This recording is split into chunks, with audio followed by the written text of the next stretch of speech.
Today, it's the penultimate week of the regular season, Week 16, and we've got a good one in store between the Chicago Bears and the Detroit Lions. And no run back here. This will be a touchback, and it comes out to the 25-yard line.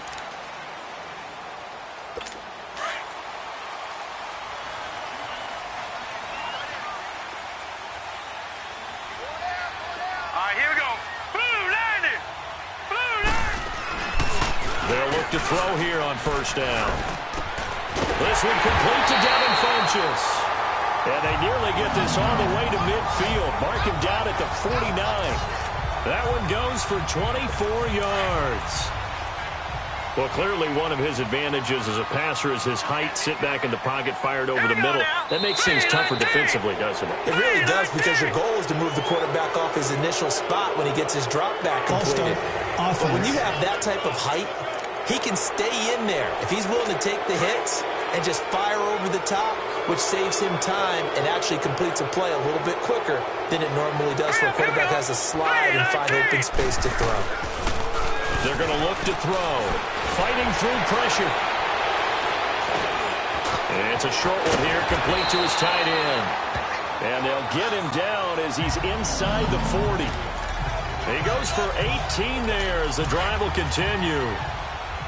I like how they work the tight end on a nice little under route there. And if you're going to give him that much space, he's not even going to catch the football. He's going to run away from you a little bit, and that's exactly what he just did there, picking up extra yardage. And he'll take this one down to the 36.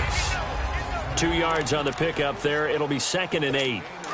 They tried a quick hitter inside, but that one was swallowed up because what they're hoping, those big defensive linemen will take the bait and move laterally and open up a crease that they can run through. It didn't happen on that play. Looking left side, and he's got a man. That's Bell. And he gets this one inside the 15, just a yard or two shy of the 10. That one goes for 24 yards. Well, they're piecing together a nice drive to start this one. Seems pretty scripted and pretty successful so far. And I think they did it without our help. Because you remember when we sat in the production meeting with them to talk about this. And, hey, how are you guys going to come out of the gate?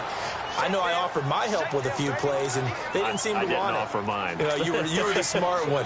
Whatever they're doing, though, it's working really well. And, Brandon, as we continue to see, so much of the influence on this game is now coming from those hybrid-type players.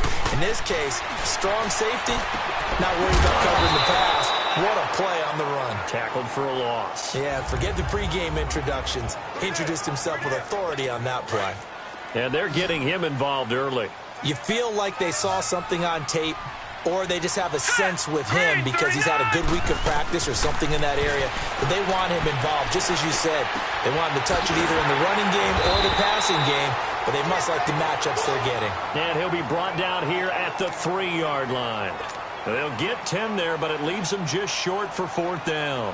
And how about this first drive? They're being aggressive, slinging it around. Really confident, too, because they're not trying to fool them with running plays, throwing it, and they're being very successful right now. And his kick is good. And the Lions are going to take a 3-0 lead. So a pretty good opening drive. That'll make the home fans somewhat happy. They wanted 6, but they got 3 in the early lead. And they should be happy. The guys look good getting down the field. That's got to give them a little bit of hope that good things are in store here today for them.